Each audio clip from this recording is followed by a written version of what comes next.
Bismillahirrahmanirrahim. Assalamu alaikum. Welcome back to our channel Sharmin's Digital Class.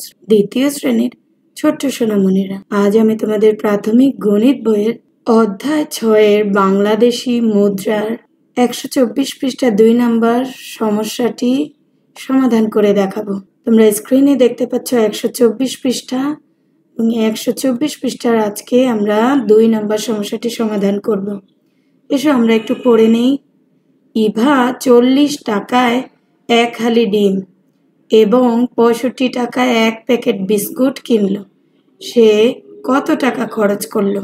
1 হালি ডিম কিনলো তাহলে 40 টাকা দিয়ে এবং 1 প্যাকেট বিস্কুট কিনলো 65 টাকা দিয়ে। কত টাকা খরচ হলো সেটি আমরা গাণিতিক বাক্যের মাধ্যমে দেখাই। চলো, 40 টাকা দিয়ে 1 হালি ডিম এবং 65 টাকা দিয়ে 1 প্যাকেট বিস্কুট কিনলো। তাহলে 40 যোগ 65 দুইটি হচ্ছে ও খরচ করেছে। দেখো, 1 হালি ডিম কিনলো, দোকানদারকে দিল, 1 প্যাকেট বিস্কুট কিনলো, দোকানদারকে দিল, মানে ওই দুইটি হচ্ছে ওর খরচ। সেজন্য আমরা যোগ করেছি, দুইটি খরচকে একসাথে যোগ করলেই পেয়ে যাব কত টাকা খরচ করলো। এখানে আছে 0, 0 এর সাথে 5 যোগ করলে কত হয়? দেখো এখানে 0টি এবং এই 5টি স্টার, তাহলে যোগ করলে হয় 5টি। 5, 4 এবং 6 যোগ করলে কত হয়? 10টি। 4টি এবং 6টি কয়টি হলো? 10টি।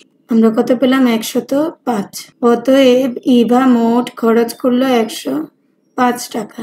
উত্তর 105 টাকা। সমস্যাটি আমরা আরেকটি পদ্ধতিতে সমাধান করব। তাহলে ডিম কিনলো 40 টাকা এবং বিস্কিট কিনলো 65 টাকা দিয়ে। 1 হালি ডিম কিনলো 40 টাকা, 1 প্যাকেট বিস্কিট কিনলো 65 টাকা। আমরা উপরে নিচে লিখে নিলাম, সংখ্যার নিচে সংখ্যা বসিয়ে। এবার আমরা ইভা মোট খরচ করলো যোগ করব।